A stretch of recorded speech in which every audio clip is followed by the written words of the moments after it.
CC 2024 जन्दु जादोंमोन बेयाव आङो APSC रेंकआव रेंक 41 मोननानै जोबोद गोजोननाय मोनदों दिनै आरो आंखौ गामियाव बरायनानै आंनि गासै रायजो राजाफोरनि आगोलाव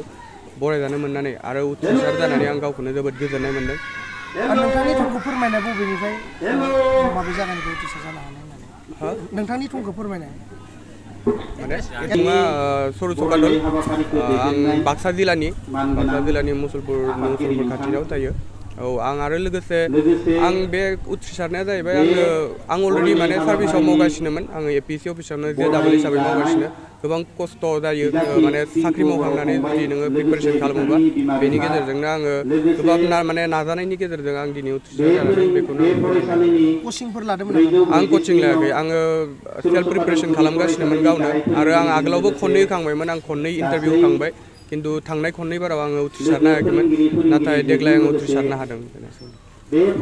फरायनायाथ' आङो गासिखौबो माने इन्टारनेटनिफ्रायनो आङो माने आं माबादों आरो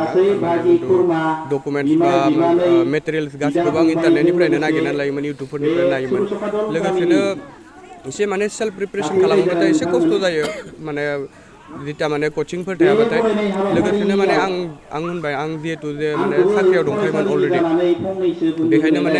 माने फरायनो समखौ जोबोद माने खम मोनो जाहैबाय फुङाव आं 9टा बाजियाव सिखारनानै थांनांगौ बेलासियाव आङो 6टा बाजियाव फैयो बेनि गेजेरावनो माने आङो टाइम दिहुननानै माने गावनि थाखाय खालामदों माने आरो अफिसनि गेजेरावबो मालाबा लेखाफोर लांनानै आङो आइपेडफोर लांनानै फरायनानै आङो माने टाइमखौ दिहुननो नाजायोमोन आरो दा बेनो मानसिफ्रा जेरैबायदि गोदोर एग्जाम बा इदि माने पास खालामनो हाया बा उथ्रिसारनो हाया होननानै लायो बियो माने नंखाय आंनि साननायाव माने आंबो बर' मिडियामाव फरायनानै थांनाय गथ' आं जुदि उथ्रिसारनो हायोबा आरो आं बायदि आलदा माने जायफोर एक्सपिरियेन्स दङ बिसोरबो उथ्रिसारनो माने हागोन होननानै आं आसा खालामो लोगोसे खोथाया जाहैबाय जे जोंना मा जायो खनसे खननै एग्जाम होनायनि उनाव पास जायाबाथाय जों माने गोसोआ बायलाङो जोंना खिन्थु माने जों नारा नाथा नाजाथाबबाय थानांगोन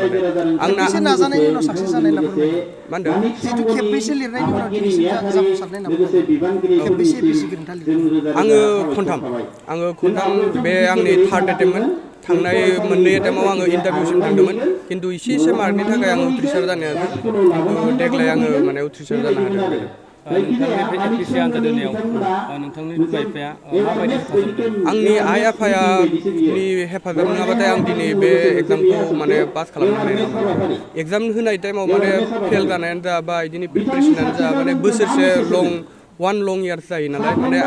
माने ओरैबायदि जायो मालाबा जायो जे आं हागोन ना हाला जे आं माने हाला नामा बिदि जाहैयो खिन्थु बे टाइमाव माने आङो आइखौ कल खालामो बाबाखौ कल खालामो जे माने होमबानिया आइ बाबाया माने आंखौ माने हेफाजाब होयो आरो जे मरेलि होनो जे हागोन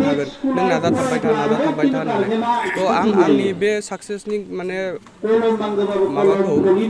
आंनि आइ बाबानो होनो माने आं माने माबायो आरोना जुदि आइ बाबा गैयामोनबाथाय आइ बाबाया आंखौ हेफाजाब होआमोनबाथाय आं दिनै पास जानो हानाय नङामोन बा आं बे एसेबां मोजां पजिसनाव आं थानो हानाय नङामोन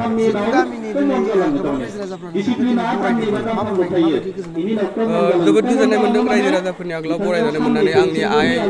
आइ बाबाखौबो दिनै बरायदों आं बेखौ जोबोद लुगैयोमोन जे आंजों लोगोसे आंनि आइ बाबाखौबो बरायनायखौ आंनि आमाइमोन फैदों आनैमोन फैदों आंनि दादैमोन दं आब'मोन दं गासैनिबो गेजेराव आं माने बरायनो मोननानै आं जोबोद गोजोननाय मोन्दों बे